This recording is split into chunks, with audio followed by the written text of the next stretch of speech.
Thanks for joining us. Late night with PBO. Let's get at it. Shout out to Chris for joining us, keeping him up late at night. I feel him though. I might have to switch times. I am exhausted. But let's get at it. You see it right there, risk assessment.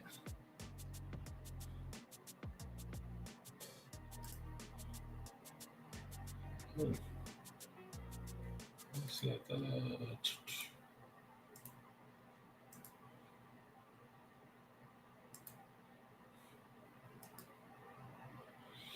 how's everybody doing tonight? Shout out to Chris, GRC Mafia, for joining us. Shout out to Larry. It is after hours. I might need to switch it up because I am running on fumes today. Thanks for the one. Shout out to Regine. Shout out to Diana for joining us. I needed a nap. Shout out to my man Mike V. I was supposed to be on a live yesterday at 10 p.m.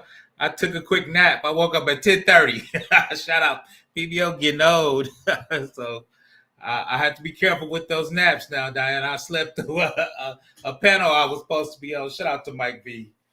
My bad on that. I'm getting old. PBO getting old. He got to take his naps a little earlier. But let's get to it. You see it right there. Risk assessment of the NIST 800-53 family. You got any IT comments or questions? You got any? Gotta patch it. If you got any cybersecurity questions or comments, put them in the chat. PBO definitely is gonna get them. Shout out to Larry. Shout out to Chris. Shout out to Diana. Let's go. Oh, why is this not the theme to Shab? I probably would get copyrighted, Dwight. I might get copyrighted. 52 young. Nah, I feel you. I'll be 58 this year. Ugh. I tell people I'm from the hood. I'm aging in dog years. So let's get it together. Let's go ahead and hit this risk assessment and flow on through. Shout out to White. I shot him a DM. I was doing some IRS work, and somebody asked me about privacy and some. It was privacy and PII. It was something I've never seen before, so I had to go look that up.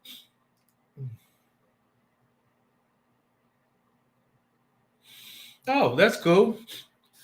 Yeah, we're going to do a slight exercise at the end of it. So yeah, I do risk as part of my job. So I do vendor assessments, risk assessments.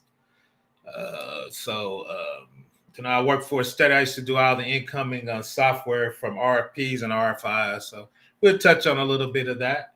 Once again, if you have any questions, and I'll drop the link if you want to come up and chat personally, or you can drop them in the chat. Dwight's the privacy expert in the house.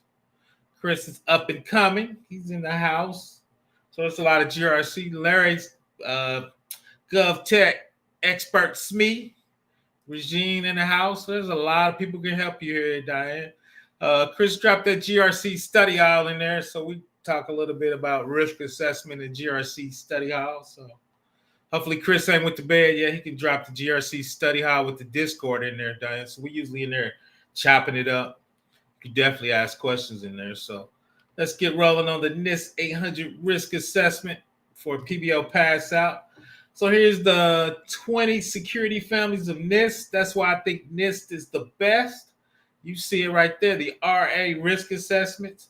If you want to see any of the previous ones, you can check out my live streams.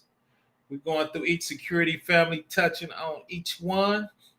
Then once I get my course done, we're going to get back to doing the third-party assessment videos along with the AWS videos. So trying to get at it.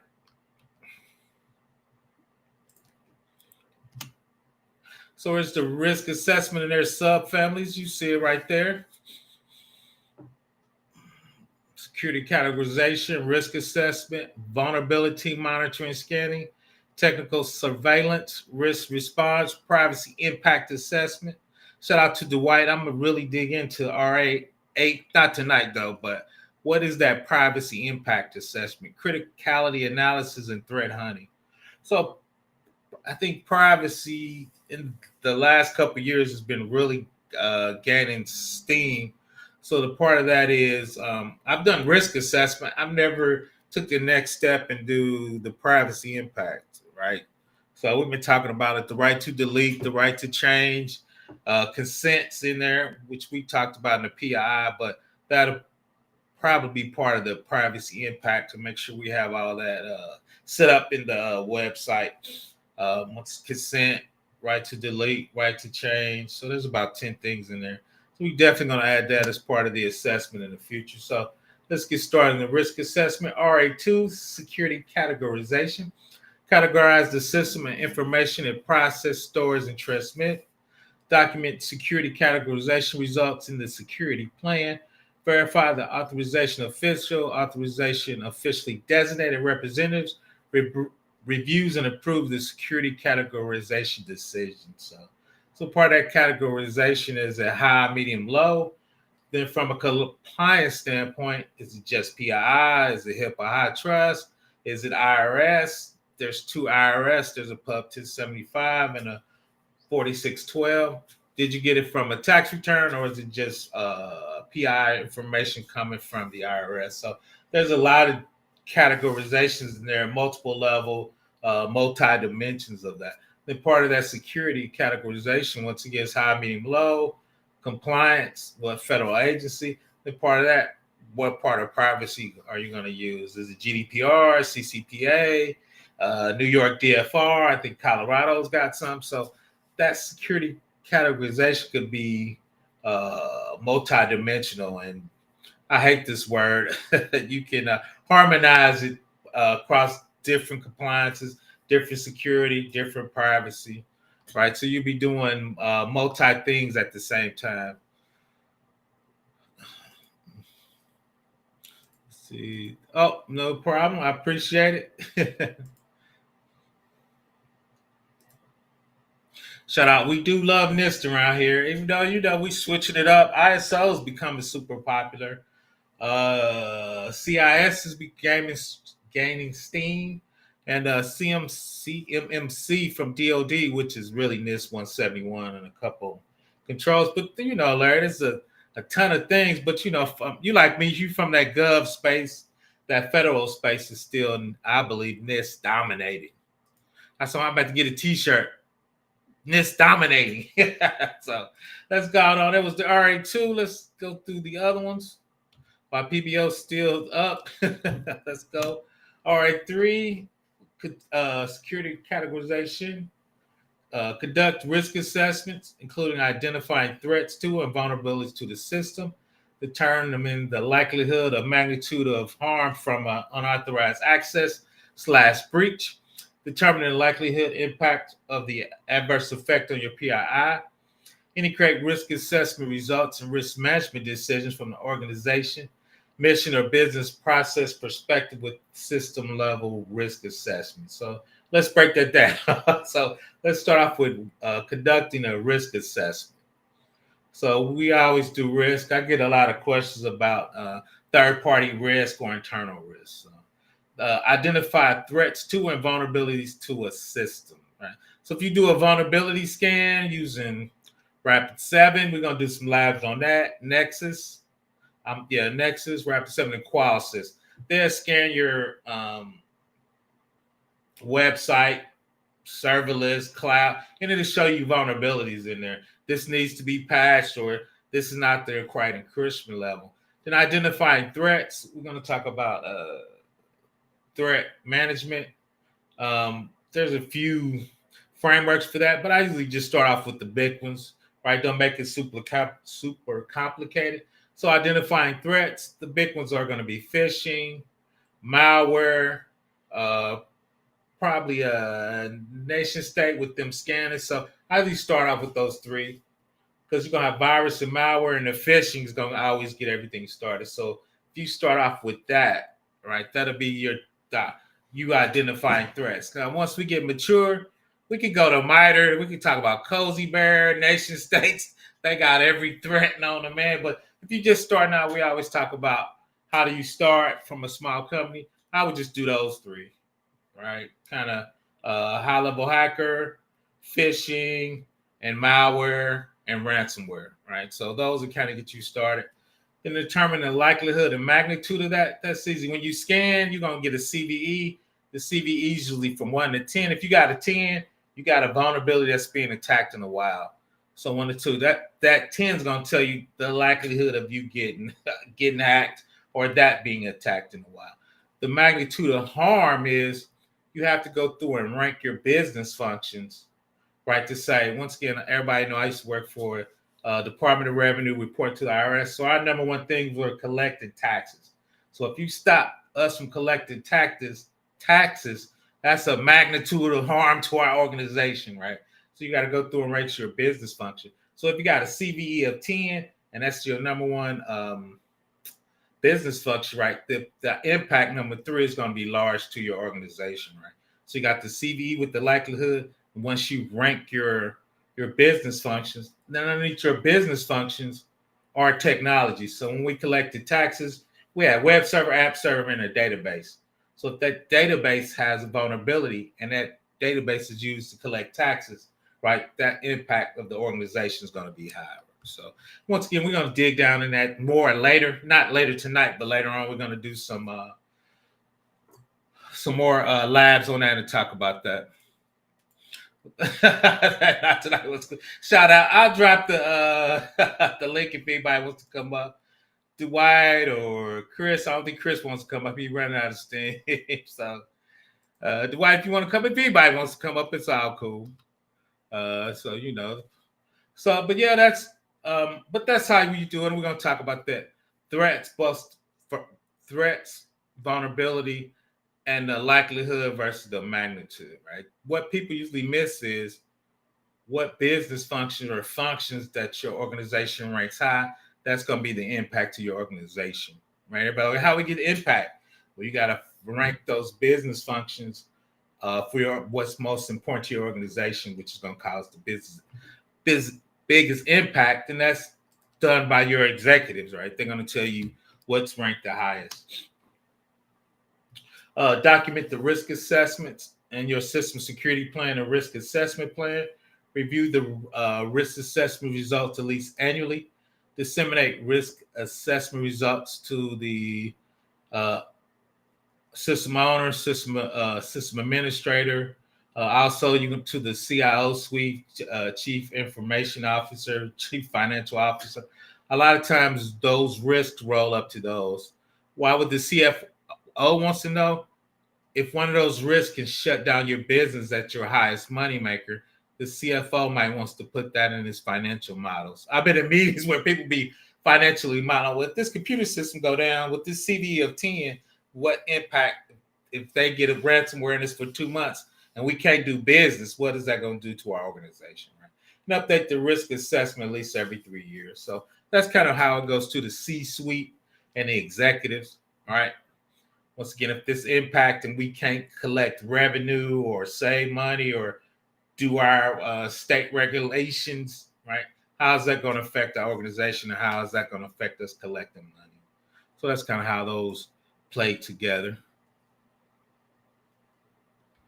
Let's keep rolling. Let me know I'm kind of rambling if y'all need me to break something down. Vulnerability monitoring and scanning. Monitor scan vulnerabilities in system help application at least every 30 days. Employ vulnerability monitoring tools, techniques that facilitate interoperability among tools, automated parts of the vulnerability. Once you do Rapid7, LexisNexis, or Qualys, usually we have it run at the end of the month or twice a month. Takes our compliance scans, says, okay, this is for the IRS, Fair Rep, or HIPAA Trust. It'll tell us what we have in violation. Then the other part of that is what vulnerabilities are in our Tomcat or our Apache or in our IAS or in our SQL Server database, right? It'll list those vulnerability scans, once again, along with our compliance scans. Enumerate the platform software flaws and improper configuration.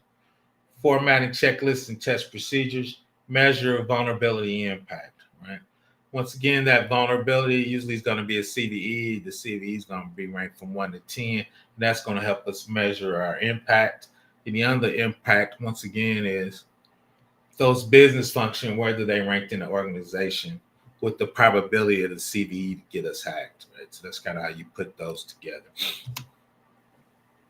Analyze vulnerability scans, reports, results.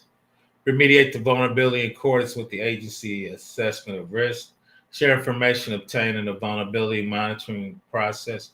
Employ vulnerability monitoring tools that includes the capability to readily update the vulnerabilities to be scanned, right? So long story short is, as you go up a version, you need to get an update, right? It's Tomcat 8, Tomcat 9, SQL Server 6, SQL Server 7, SQL Server 10, right? Then analyzing those reports, all right? Hopefully you will do the 10s and work your way down, because 10s are the highest impact and vulnerability if you get hacked. Sometimes you can't do the higher vulnerability. You might need to upgrade software that costs money. You might need to bring in some high paid consultants, right? So you can do the 8 or 9s because of money, but you can do the 7 and 6 because you have internal resources that can handle that level of remediation, aka fixes to those types of vulnerabilities or compliance scans. Technical surveillance countermeasure. This was kind of new.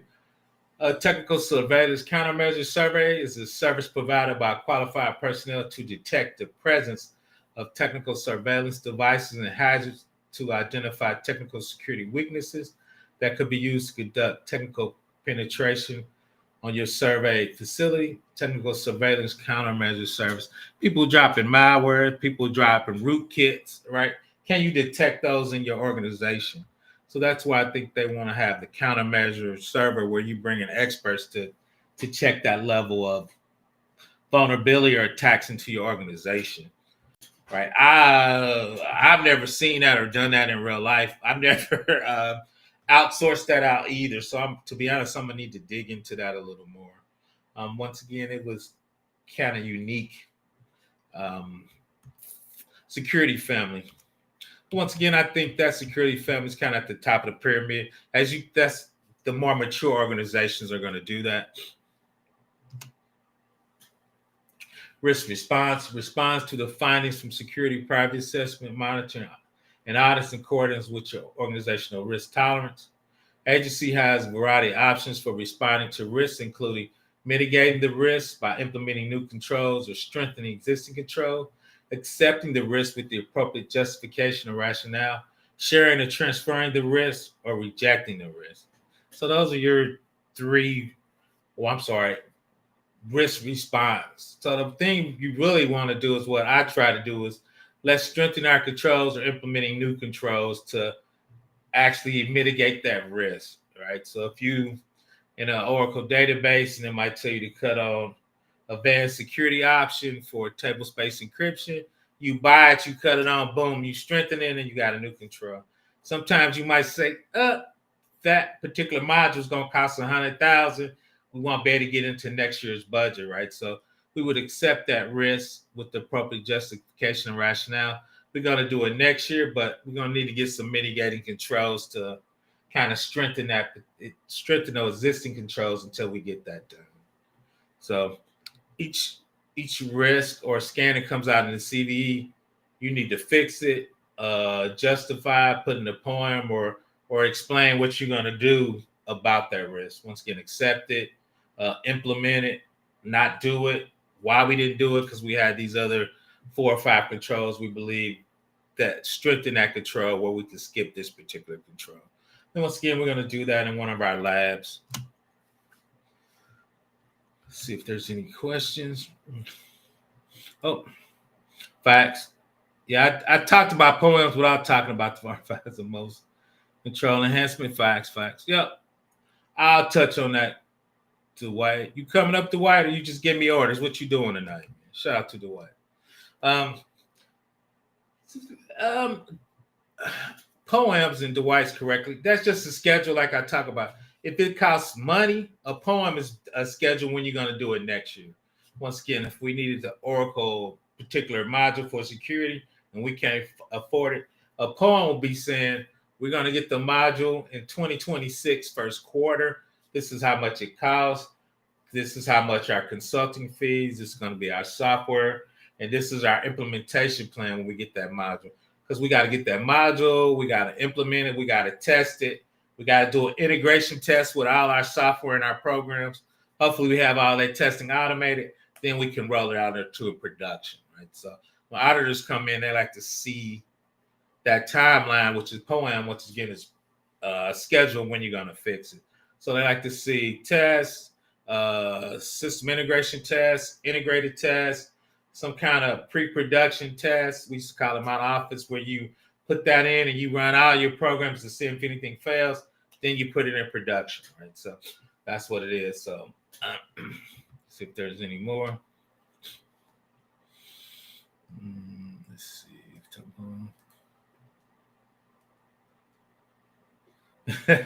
Shout out to the poet else.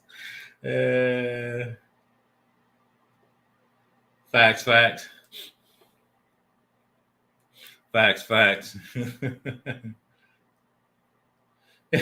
am flying through tonight. Come on up and help me. I am flying. I am flying through. It's facts.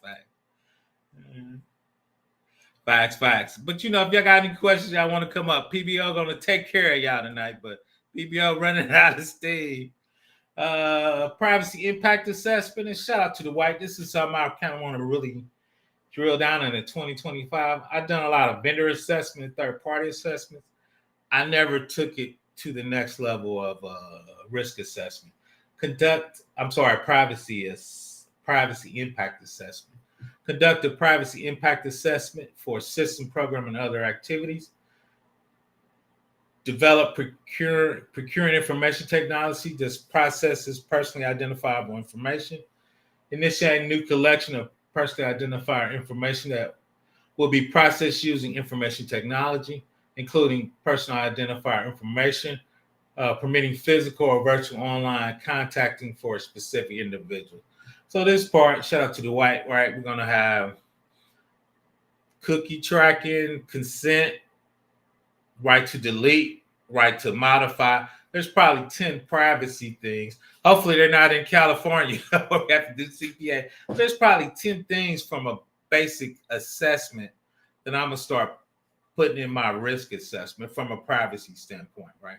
Cookie tracking, right to consent, right to delete, the right to know what your data is going to be used for. And that's something as part of a risk assessment I never really talked about from that perspective. Let's see what Tim, Big Homie Tim, did they tell you put you? Nah, what am I on notice for? Shout out to Tim.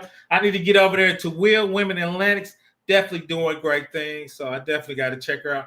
PBO been in a hiatus working on a course. So he kind of disappeared. PBO was 57 last month. He feeling kind of old. He running out of gas. But shout out to Tim. Definitely doing big things. Definitely go check out Women in Linux. But once again, going to kind of focus on that privacy impact assessment. Once again, I do a lot of risk assessment, and vendor assessment, third-party assessment. I can do that with my eyes closed. But now adding those specific privacy check. Once again, consent, right to delete, right to know, right to change. So there's about 10 things I'm going to add to my risk assessment. Once again, putting my toe into the privacy section of that. So once again, I think privacy 2024 and 2025, especially with GDPR, CCPA, a lot of states are really putting in. You all good? It's your call. No rush. It's on you. QBCon Atlanta, you need to be there. Oh, facts. I need to get my Kubernetes up. That's on my list in 2025. Get my Kubernetes game up, especially from a third party assessment, because everybody rolling out Docker, Kubernetes, serverless pieces of Kubernetes. So definitely got to get that up in my skill set and get a little more comfortable. I'm usually with the on-prem privacy, little AWS cloud, but my Kubernetes and my Docker's a little weak from the container movement. So Dwight leaving me hanging today. So we're gonna keep rolling. Criticality analysis. Analysis is a key tenet of supply chain risk management, inform the prioritization of protection activities, the identification of critical system components, functions, considers applicable law, executive order, regulation, directives, policies, and standards. So when you have a supply chain where it's a bunch of systems, APIs connected, some of that's physical supply chain, where you're getting your systems from. If any of them coming from a Huawei or a Chinese supplier, could be a problem. But once again, what is that criticality of your hardware, software, and either what cloud vendors you're using, what software you're using? From a third-party analysis, you're not using functions from two dudes in a garage with no support, right? So you got to go through and, like they said, prioritize those. Make sure you're protecting your software and your systems. And the other part of that, sometimes executive orders tell you don't use stuff from China, right? These are the nation states you can't ship um, encryption algorithms to. So you need to understand all those. People know we on that gov tech road over here, usually doing federal work, even if it's a private company doing federal work, right? So those are kind of the laws and the big things we kind of focus on my channel. Threat hunting, which I don't do a lot of and I don't see a lot of it, but definitely out there. I think a lot of companies are picking that up. What risk does handling people they expose you to? The list of privacy risk assessment, or PIA. Is that a question or a statement? So, and answering Dwight's question is, it depends, right? If we're doing government work and we got people in Cali, we're exposed to CCPA, right? What I mean exposed to is we have those requirements. So now those requirements are things we have to implement. If we don't implement those right, because we have California customers, we could be a big fire. So like you said, is from a privacy assessment or PI, what does that expose us to? Expose us to fine, lawsuits, and generally, if you don't implement it correctly for the government, they could discontinue your operation as a company. So from a reputational risk and financial, it could get you shut down if you're not handling it. So that's why we need to go through and figure out uh, what checks do we need to do, or how are we handling it.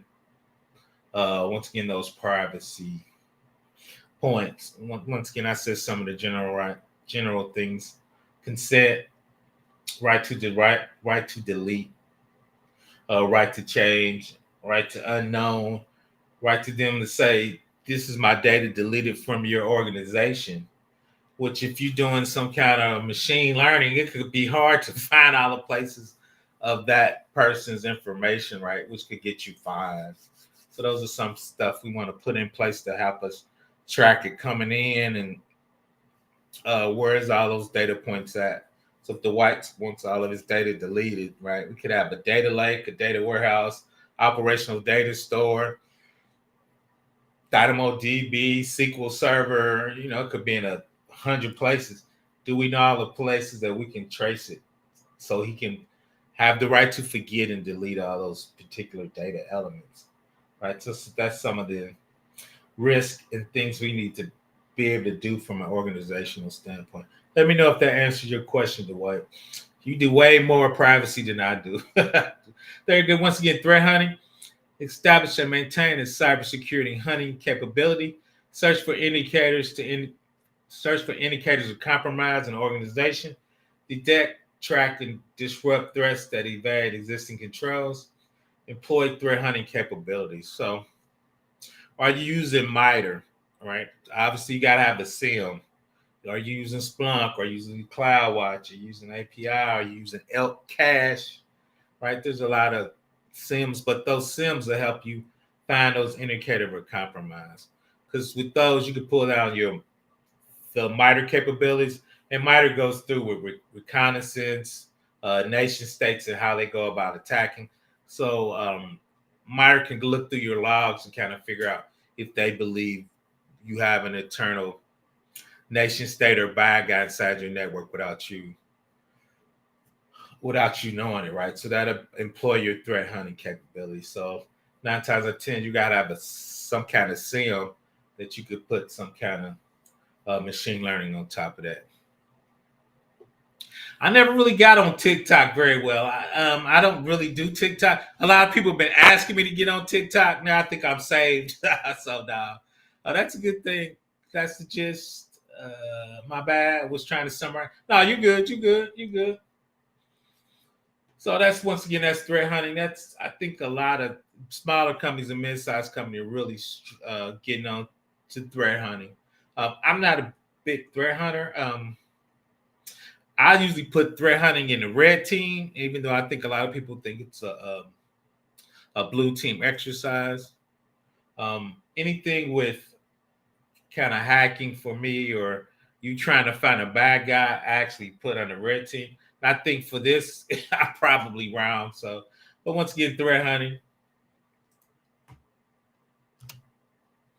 That's the RA right there. You see the subfamilies from RA, not too many. Once again, for me, the big one is the RA3 risk assessments, especially with the Casillas hack. Every compliance now should say you should be doing some kind of risk assessment on all your software and your vendors and anything running on your network. The other piece of that I think is for me is the privacy impact assessment. Once again, it's kind of new. I'm trying to add that to my risk assessment. Once again, which is the privacy. Once again, I'm gonna have those 10 basic privacy questions. This is kind of getting my toe in the water for that. So this is the shared responsibility for the cloud. If you look, everybody know I'm an AWS guy. So if you look, AWS responsibility for security of the cloud, you see that. So they usually handle software, compute storage, database, hardware, AWS global infrastructure, regional availability zones, which is data centers, edge location, once again, which is a data center in a very populated area. Then at the top is what you're responsible for, right? Even though you put it in the cloud, you have some responsibility. Customer data, platform, identity, access management, operating system. You still got to configure your network and firewalls, client side encryption and data integrity, server side encryption, network traffic protection, right? So even though it's in the cloud, you still have to do a risk assessment. Did they configure it right? How are you protecting customer data? You see it right there. Encryption and transit and rest, data integrity, firewall configuration. You own that, even though you have it in the cloud. So from a RA risk assessment, once again, you have to do a risk assessment of the cloud, and if you're using software in the cloud. And most vendors I see now are in the cloud, right? I think it's cheaper, and for us, it's a much better security because AWS is good. They give you a lot of best of breeds things you could figure in AWS. So from a risk assessor, third party risk assessment, I love it when they're in AWS because then I can recommend stuff to them that they need to do, right? If I'm not happy with their security. So And if you have it on-prem, you're responsible for the whole stack. If you do infrastructure as a service, you see it orange, you're responsible for application, data, runtime, middleware. If it's PaaS, platform as a service, you're responsible for the application. And if it's SaaS, the service provider is responsible for everything, which I kind of disagree a little bit. Um, SaaS, they're responsible for all the underlying, but once again, data, how are you encrypting it? How are you using it? Even in SaaS products, so they give you encryption keys, and you can use their encryption key as manage. You manage the encryption keys, or the client side app can manage the encryption keys. So even if it's SaaS, you still have some configuration responsibility in there. So this is just a quick diagram of some infrastructure. So we had a client moving it to AWS Transfer Family, which is SFTP, moving it to AWS Storage Services, uh, which is EFS, hard drive. Then once again, you can put that into a data lake, which would be on S3, and that data lake can feed your machine learning, analytics, or database. So from a risk assessment, just at a high level, all those arrows you see movement, all that should be encrypted. Uh, FIPS 140-2 just means it's government federal approved encryption, and encryption at rest, right? In transit of the flag, a lot of times when we move data, it's going to sit on that particular service. So a lot of times when we move it to AWS transfer, it writes it to AWS transfer before it moves it to AWS storage or pushes it to data lake. So while it's waiting on AWS transfer to move it, that data should be encrypted at rest, right? And when it moves, it should be encrypted at transit, right? So that's some of the high level risks we'll be looking at, right, from that particular storage, right? So once again, everything with an arrow should be encrypted, and every time data should stop at a particular service, that service should be encrypted at rest. So once again, just some high level stuff from a risk assessment we would look at. Then inside your transfer family, S3 bucket is where we say save our objects. So once it gets transferred, a lot of times we want to make a copy of the original before we move it to the database or move it to Lambda to do some processing. So if we need to feed that data back into our program, we have a copy of that on S3, right, which is the object storage.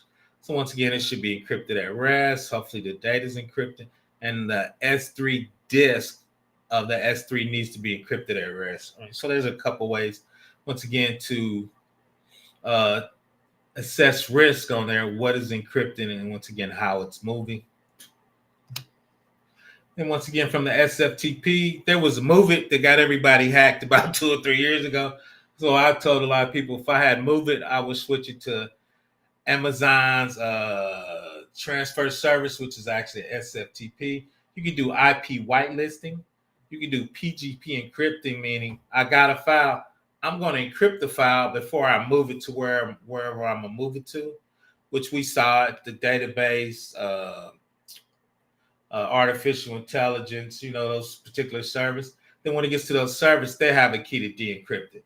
Then once again, encryption, anything at rest in transit, and any service we look at there that we're using in this picture should be FedRAMP approved, meaning the government looked at it and approved it for federal work. That'd be data lake, machine learning, analytics, our database we're using. All these services should be FedRAMP approved from a risk assessment, so we know the risk assessors for AWS already signed off on it. So those are just some high level things from a risk assessment. So I'm going to check any questions. Shout out to Abdul for joining. So that was kind of it at a high level. I just kind of want to touch on a few things tonight.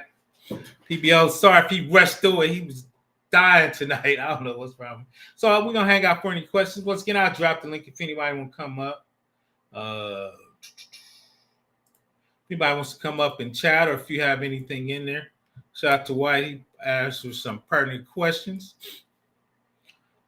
Yeah, I said TikTok was going to be shut down. Last year, everybody told me I was wrong. Shout out to me. Shout out to me. I'm super free speech staff for companies, but that's just such a big risk for me. Let's see. Jupiter, it seems like GRC will be the new cyber job 2025. I see rare penetration. No, that's I think I the reason I pause is GRC departments are usually not that big. I mean, I think you're gonna see them a lot more, but a lot of times when you see them, there's my man Jupiter. Let me hit him up. What's going on, Jupiter 200X? Can Hear you me? hear me? Can you hear Yeah, I me? can hear you. I can hear you. Yeah, I just figured I'd drop my 2 cents in. Yeah, yeah. Hold up, we got playing this video in your background. I figured, GCRC is going to be the new thing in 2025. Because the cyber jobs, they've been tech has been taking a hit, and even a little bit of Mm-hmm. cyber. But I'm just, now I'm just gonna go back, go back to GCRC because hold up, let me come right back. Okay, okay. You good? You good? I can comment while you coming.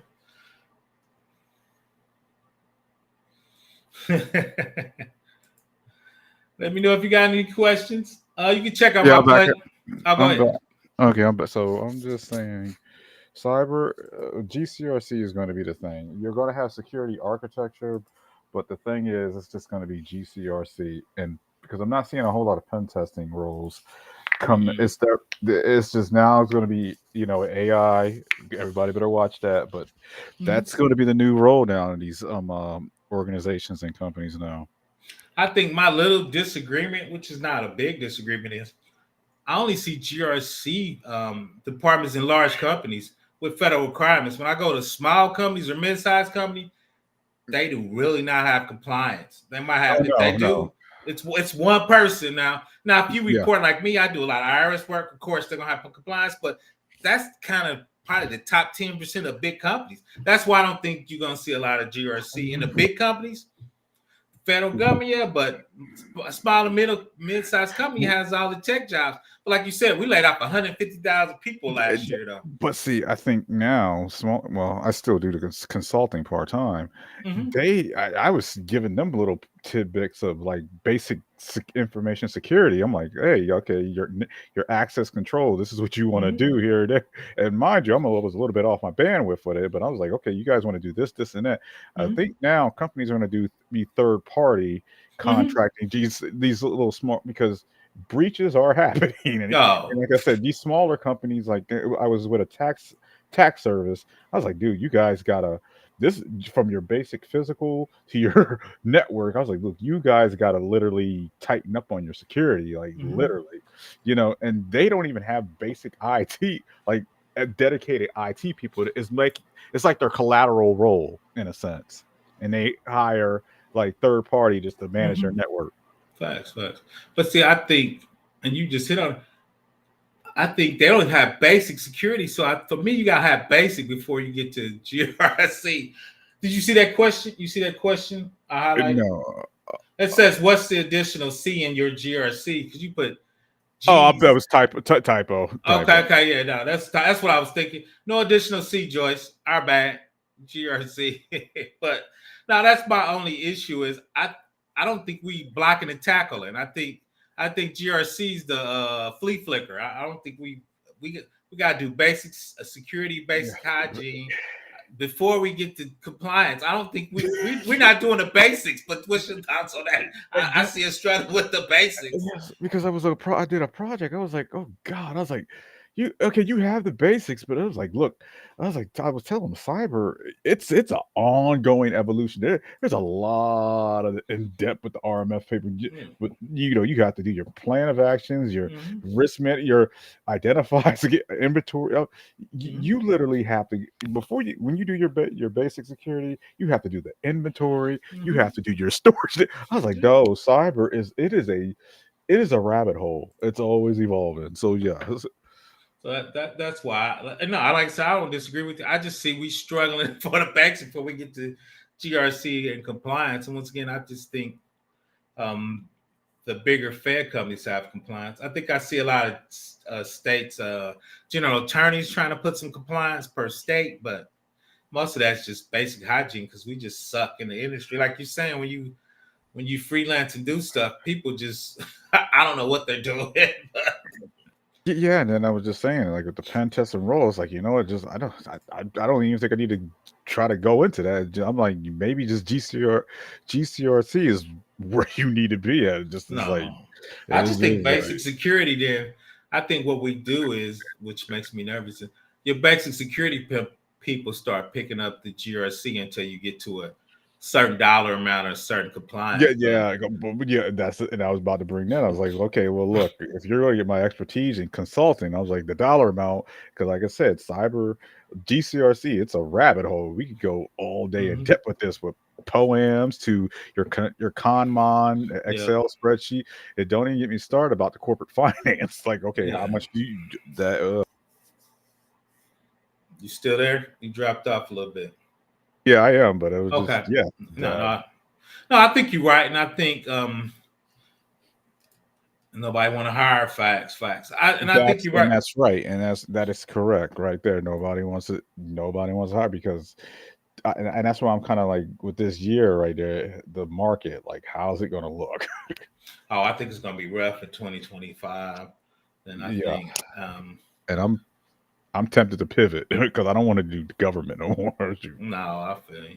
But yeah, and I think he named all his stuff, and I think, especially from a third party, your con continuous monitoring, your poems. Shout out to you and Dwight mentioned that. What does a security program look like, and what are the artifacts you need to do one? So I'm gonna do a video on that and just kind of walk through that, those pieces, so people can understand those pieces.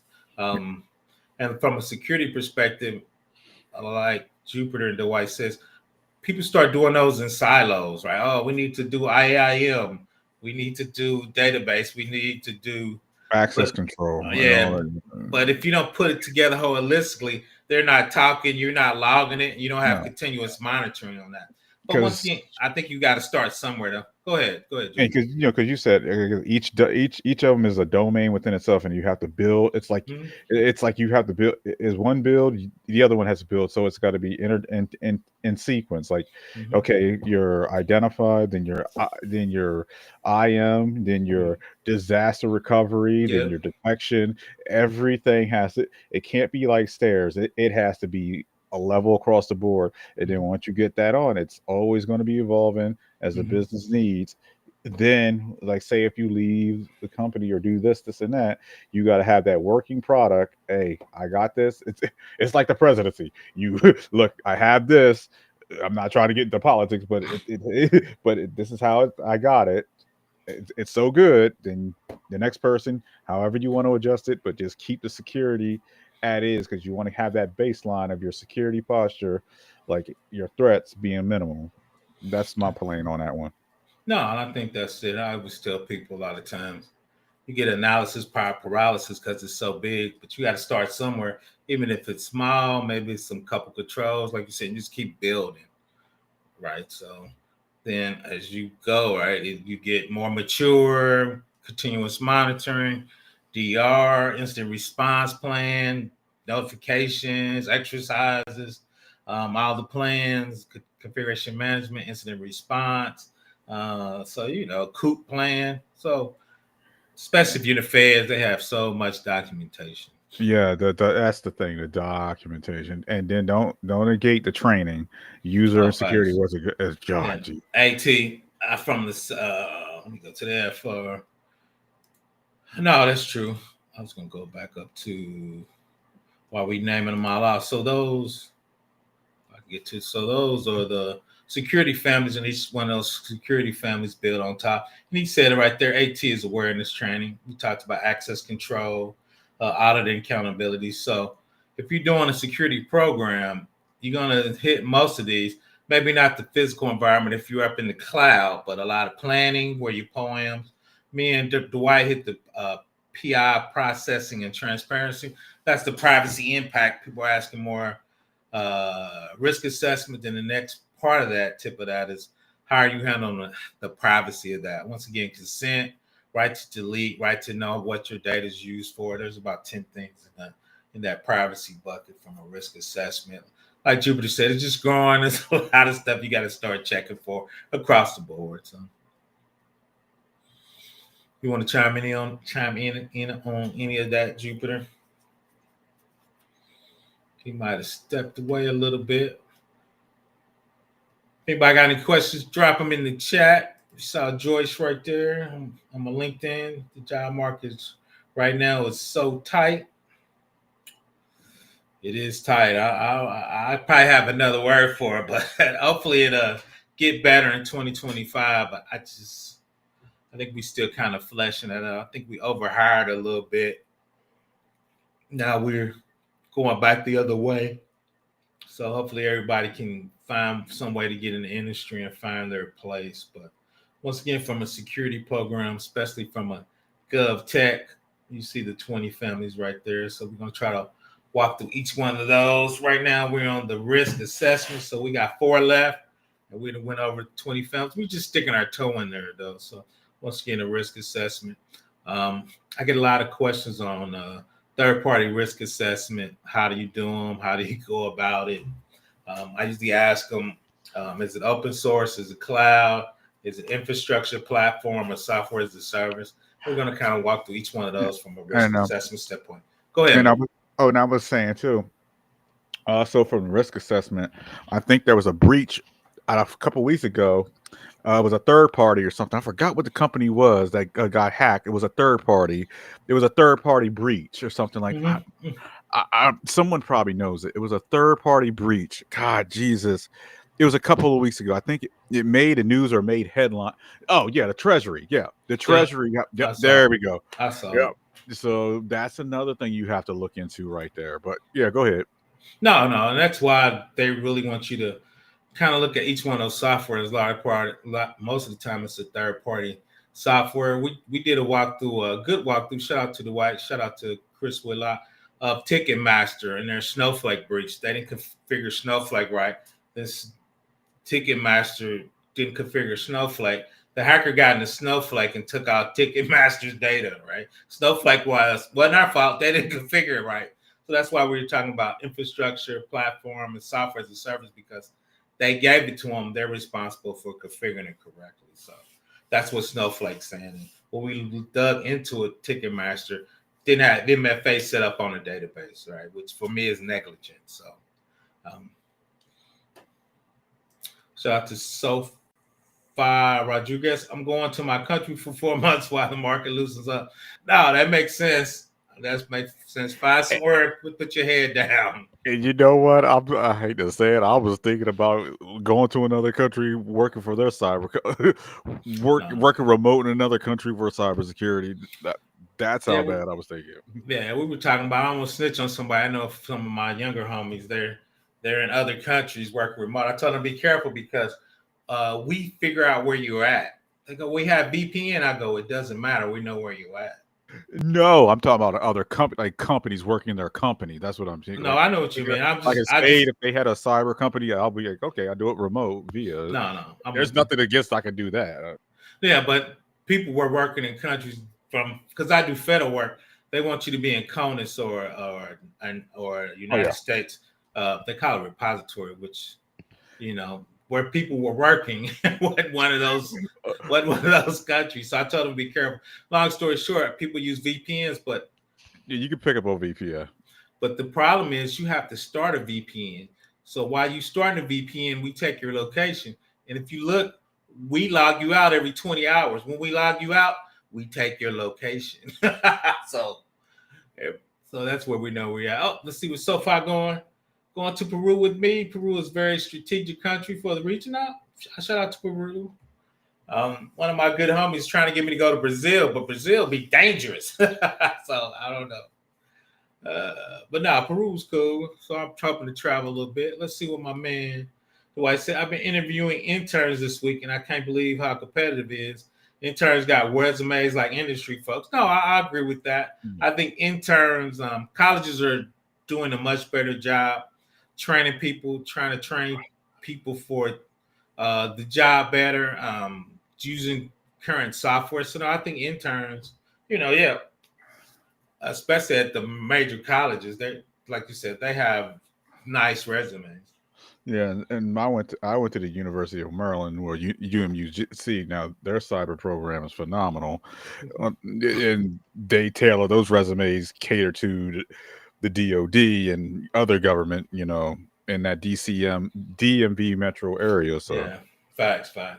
I get invited out there, but the housing prices out there be astronomical, man. I'm in Indiana. that's why I don't want to go back there. And I'm like, I'm Yeah, from Virginia, and I'm like, look, not that far, but it's just like, no.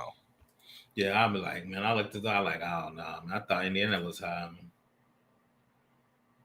So Tradados, shout out to Dwight. Let's see what my LinkedIn got going on. What is a good VPN to take a vacation with? I need to think on that. I usually lose the big dogs because I work for large corporations. Anybody got any private or mid-sized VPNs they want to give a shout out to? I'm usually using, once again, the big dogs because I work for big companies. We play amazing food. Shout out to Larry. Shout out for that Gov Tech. Oh, that's not one. I need to look into that, to be honest. Once again, I work for big companies, so they always give me big companies VPN. So I never really think about think about that. Dwight, you got any good VPNs? I don't know if Larry, you got any good VPNs? Chris probably went to bed. Shout out to Chris. So go ahead and put your questions in there. I'm gonna wind it down in a little bit. PBO running out of gas. PPO running out of gas. But shout out, definitely join us in Study GRC Discord. Dwight, can you throw that Study GRC Discord in the chat for me? Uh, Chris and Dwight had a great privacy stream this morning. Shout out to them doing their Tuesday thing. I was in there. Yeah, go ahead. Yeah, I'll join the Discord. But yeah, and also the Cyber Mentor, he's doing a little bit more GCRC too now. So he's speaking on the market too, and just yeah, and I don't know. I'm thinking about looking at like overseas too. On company. Yeah, I'm kind of lucky. Yep. I'm in a low cost state and I get to work remote. So that kind of, for me, that's a win win because you can work for big companies. I don't get paid New York rates, but I get paid better than Indiana rates, right? So for me, it's a win win for me. Yeah, that DMV traffic right there. No, I don't Uh, miss it. I don't that's the don't big miss it. bucks, man. They compensating you with the big bucks. But now I went out there one time. I'm like, Nope, I don't know. nope, I ain't never coming back. nope, nope. Mm-mm. Shout out to Larry. You Definitely doing would, the Gov Tech. I'm gonna have to bring him up here and interview and get my interview schedule. yeah, So you would have to at least start me with, especially if you have a clearance in that area, especially a TS, which well, I do, but you would have to start over at least 130, just no to be, facts. yeah, 130s. I've been on a medical sabbatical. I've been in the U.S. for 25 years. That's cool. That's cool. But now I'm with you. Like I said, I used to go to Oracle, Bethesda for training. So when I was doing my Oracle training out there, I got a few offers. I used to be a DBA for years, Oracle DBA for years before I got into security. Then I got into GRC. Yeah, I'm digging that term too, man. I'm digging that term too. The way vacation. I think it's gonna be one of my new terms. So drop your questions, tech or cybersecurity. Wind it on down for me. Yeah, I'm about to drop out. You have I a good evening. appreciate I appreciate you coming up, man. Have a good night. Once again, throw your questions in there. Let me see. Oh, shout out to NC Worker. She slid in. I don't think I'll be shut down for long. Too much was made from it. I don't know, man. That's a good question. I think it will be. I think that's just kind of the government whooping company for a minute. I think they want to flex their power. Um, Oracle tried to buy it and they wouldn't sell it to Oracle, so I thought that was kind of unique. Shout out to Diane. Hopefully, we dropped her some gems. Go check out my YouTube. I have a playlist for compliance. I probably got 60 hours of different compliances. You go on there and look at it and see what you're looking for. If you're looking for a certain thing, you can always DM me or ask me here or ask me on a video. I try to look at all my. I try to respond all to all the comments on my videos because I don't get a lot of comments and I don't get a ton of views either. So I try to respond to everything. So, oh, let's see the question. I do have the question. How do I come on audio? Just click on there. Just don't cut on your camera. Here, let me drop. If you drop this link, you don't have to put your camera on. So, appreciate that, the white for the Discord. So, Sophia, if you click on that link, just don't cut on your camera. We're not gonna make you cut on your camera if you want to come on up. So that's how you could just come on audio. See if Sophia come up. Like I said, just come up, just don't cut on your camera and you'll be on audio. Just like my man just did. So he came up, he didn't cut on his camera. We, like I said, we very inclusive. So Jupiter came up, he just didn't cut on his camera. So it's all good. What's up, Ty? I think I owe you a call. PBO been tired. My bad. I'll ring you probably tomorrow or the next day. PBO getting old. Let's see. Okay. Waiting on you, Sophia. We going. Oh, there she is. Click on. How are you doing tonight? Can you hear me? Hello, Hello. How are you doing? I'm good. How are you?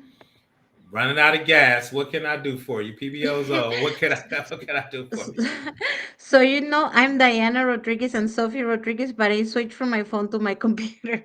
I'm the Okay. same Okay. person. Okay. Okay, so I just graduated December 19th, University of Chicago, Okay. cybersecurity bootcamp. And I did great, but I mean, great coming from a non-technical background. I've been a caregiver nanny for 22 years. Okay. And I am not looking for a job right now because I was gonna go to Peru for 5 weeks. Now I'm gonna stay for 4 months Okay. to go to Argentina with my sister and to spend Mother's Day with my mom because I haven't spent 25 years Mother's Day with her. I Okay. mean, I haven't spent yeah. So, anyways, um, I'm bringing my laptop so that I can continue networking, so that I can learn the frameworks, the Mm-hmm. controls, so that I can do my risk registry, so that I Mm-hmm. can start applying for jobs at the end. My question to you is, I know that it's very competitive, but I trust God's going to put me where He wants me. Mm-hmm. That being said, doing my part by preparing myself. I Mm-hmm. am learning right now for the CompTIA certification, and I need to receive my AWS modules from school. Okay. And anyways, my question to you is, I'm gonna have a gap of time from December until about June. But besides all that I've told you, I'm part of ISACA and I contacted the Lima Peru chapter so that I can attend their events while I'm there. Mm-hmm. And while I am there, I'm going I'm planning on going to Argentina, to Rio de Janeiro, to Colombia, to Chile, Mm-hmm. and Machu Picchu, Paracas, and Chiclayo in Peru. That I'm mentioning that because it's gonna broaden my point of view from my worldview, obviously, and I want Mm-hmm. to be able to put that into my resume because Mm-hmm. I'm learning by being somewhere else. Mm-hmm. Mm-hmm. So how would you do that? Like, how can I leverage that into my resume to land my position in? I want to be a risk assessor because that's just Mm-hmm. totally me. I Mm-hmm. am resourceful, proactive, attention to detail. I have vision for the future. So, What I would do, and I'm looking it up,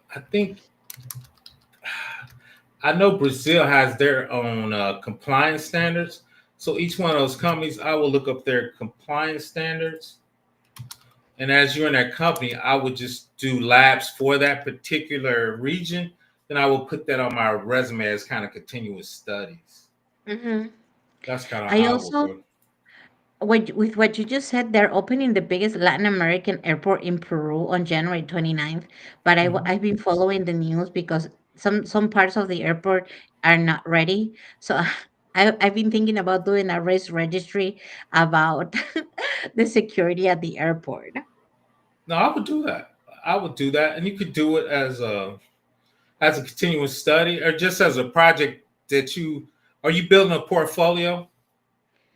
I'm gonna start. I have to do that, yes, because I don't want to say I'm not technical, but that is not my forte. I want to be a risk assessor. I want to be in GRC. Yeah, but but I think here, and I'm gonna share that. You see my screen with the Brazil Yes. data privacy. Yeah. So I would run a risk register using these controls from the LGPD, which is the Mm-hmm. Brazilian General Data Protection Laws. So I'm sure they have policies and procedures for that. So I would do policies for that, kind of like for the airport that's not created. I would do procedures for that. I'm sure they got incident response and COOP. If something happened to the airplane, who you need to call, police, fire department. So I would do kind of a lab, which is Mm-hmm. which is more GRC-ish and not as technical. What would you do if a plane was going to crash? Fire department. How do you notify the families on there with those registry? What is that communication line of chain, and what would that look like? Who would do that? So that's kind of what I would do from a GRC perspective, and see like Brazil has one. So each company, I would see what is their local data privacy and data security. Once again, this is Mm-hmm. Brazil's. So I would start off with that. Once again, I would do policies and procedures for that. Let me see if I can pull that up. Is there any way that you can put that in the chat so that I can click on Yeah, it as well? of Thank you. And course. I've been reaching out to people in Peru that are CISOs or that work for cybersecurity to see if I can volunteer my time to learn from Hmm. them as well.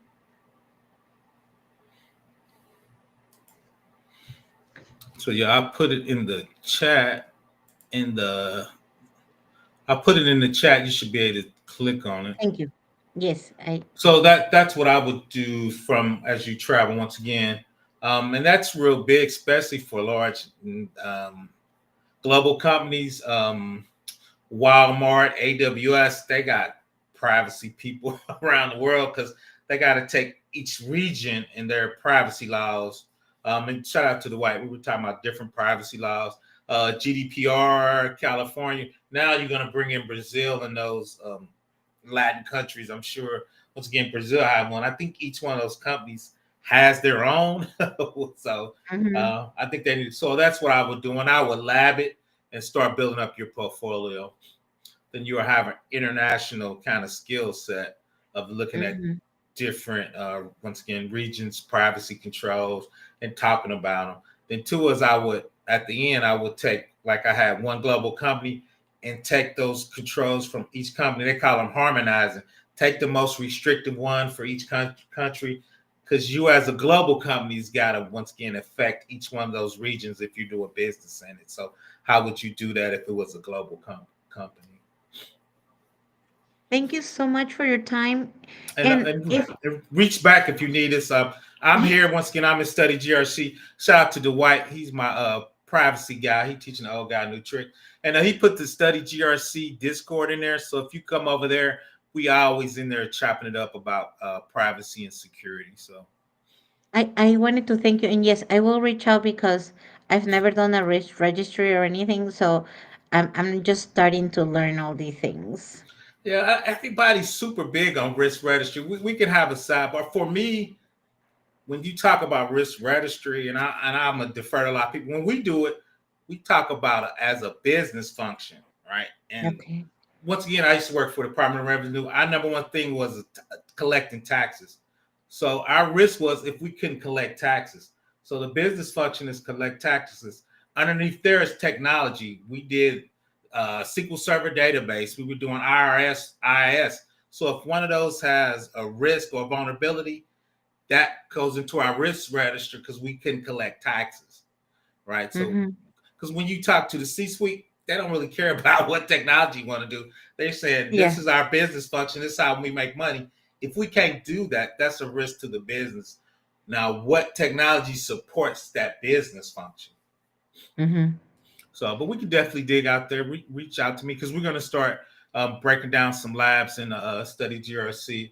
That's our 2025 mantra, doing kind of more labs. So, I'm going to do a risk assessment and kind of walk through that.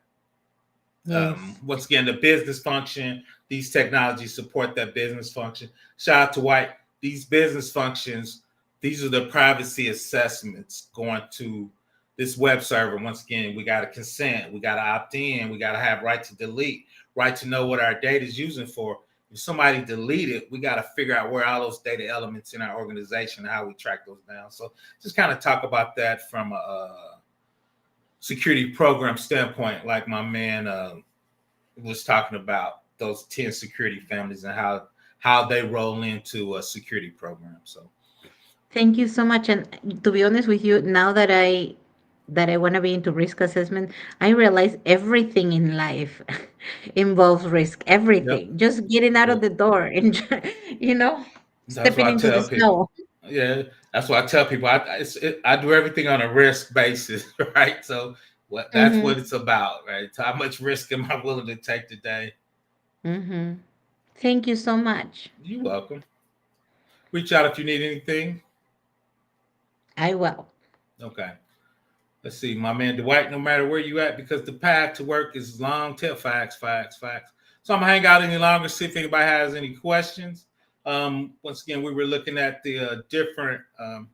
Everybody know I love AWS. AWS got some on everything. Once again, there's their Brazil data privacy. I was gonna see if I could find they have a privacy map with all their privacies on it. Data protection, data sovereignty, compliance programs. I think here's their compliance programs. Let's look at this real quick. Shout out to Sophia. So I think they're going to show coming up the different states. Those are the Americas, Asia Pacific. It's right there. I'll drop this in the chat. So I think they have. Here's the Europe, Middle East, and Africa.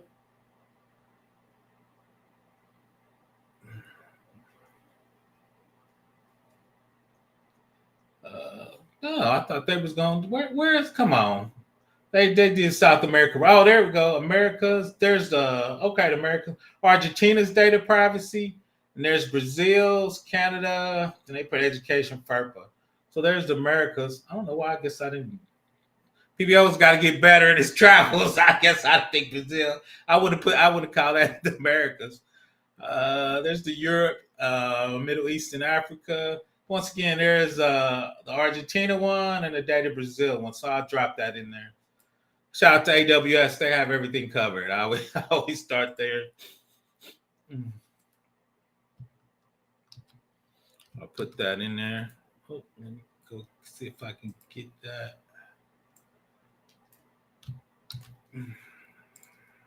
Put that in there for Sophia. If anybody else, you see it right there. You got the Argentina data privacy. She says she's going to Argentina, and there's the Brazil. The other one's probably using one of those too. So you could do that. I think to get your lab started and kind of work with security programs for those Americas.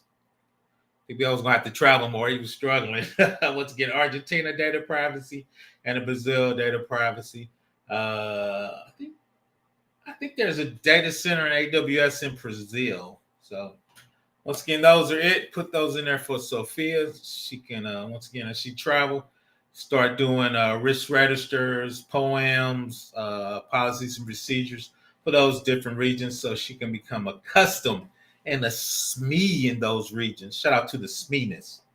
So let's see what else I got. I think that's pretty much it. Let's get a hang out for a couple more minutes. See if anybody has any more questions. Just kind of winding it down. This might come up. Yep, she's back. You back, Sophia? Or you never left? I'm here. It just I refreshed No, you my fine. computer. Did you see those two? I put that link Yes. in there with the Argentina and the Brazil one. So um, there could be other ones. I know AWS, since they're a global company, they usually have those policies and procedures where they have data centers at. So I usually start with those. I really appreciate the help because this is a field where I'm never gonna stop learning. I feel Oh like no. I feel like my faucet is Niagara Falls. No, I'm right there with you. Even though I'm old, I'm always learning. Shout out to the white. He's helping me with my privacy. He's got his Yes. privacy cert, so that's something I'm sticking my toe into and trying to get better. So we always learning and learning from each other. I'm an old dog trying to get a couple new tricks, so I'm right there with you, Sophia. But once again, there's your Argentina and your Brazil data privacy right there. You can start once again reading into those and starting on your portfolio. Yes, I'll reach out to you. Thank you so much. You're welcome. Have a good night. You as well. I'm gonna hang out for a little longer. See if anybody have any questions. I'm going to shut it on down. PBO running on fumes tonight. I don't know what's going on with me. PBO got to eat a little better too. He ain't been eating well lately. He gonna have to get it together. Let's see. Once again, I want to thank everybody for joining me. You can reach out to me anytime, ProfessorBlackOps at gmail.com. Or once again, I'm usually in the GRC Study Hall Discord and definitely in the Simply Cyber Discord. Check out my playlist. A lot of people know I'm doing a course, but before you sign up for the course, you definitely need to check out the free stuff in the playlist. Once again, I'm in the GRC, chopping it up, usually with Dwight's in there. Uh, Chris Whitlock's kind of leading it. Shout out to Larry. We're gonna have to get together and talk about more gov tech stuff. But this is a shout out to NC Worker, definitely one of the day ones. Shout out to Ty. Shout out to Jupiter. Shout out to Abdul. Once again, I'm glad y'all could join me. Shout out to Tim. I might have to get over there, get some of that women Linux, pay my security tab while I go on there on Web Analytics and get some of that Kubernetes skills. That's in my 2025 goals. PBO is going to put his goals out. I failed last year on one of them. I didn't get my CISSP certification. That's back on my list for 2025. So my number one goal is to get this course done. I'm feverishly working on. But once again, check out my free stuff in my YouTube channel. I have a compliance playlist with about 60 hours in it. So you can go in and everything different playlist. Shout out to Dr. Finesse for joining us. So Dr. Finesse came right when I was shutting it down, but you know, he'd be giving me a shout out in the DMs, give me a shout out on LinkedIn. So he know where he can find me. I appreciate you, Larry. PBO will shut it down and see if Dr. Finesse got any questions for me. He know he can easily DM me. I'm easily found. So once again, everybody, let's get that hump day tomorrow. PBO about to go to bed. It's gonna be I think -2 in Indiana tonight. So PBO about to cut the heat up on high. So to cut the heat on so it won't be too cold. So that's what he's about to do. Once again, I appreciate everybody joining me. ProfessorBlackOps at gmail.com. I used to teach for 10 years. Give me a couple days to respond to your email. PBO be kind of slow. Once again, thanks for joining me. Oh, Sophia. Okay, wow. Yeah, yep. I think I driven through there. That's pretty small, if I remember right. That's pretty small town. When I PBO. when I first when I first came to the United States, it was just all white people, a few Mexicans, and three Peruvians, my brother, my sister, and myself. Yeah. Louisiana's out there. Man, go to bed. Shout out to White. He's sending me to bed. I appreciate you joining me, Sophia. I'm out. Everybody have a good weekend. If you need anything, reach out. Sophia, once you dig in there, if you got any questions, just come back when you start looking at that Argentina and that Brazil data privacy. Thank you. Have a good night, everyone. You will. I'm out. Everybody have a good night. Thanks for joining me.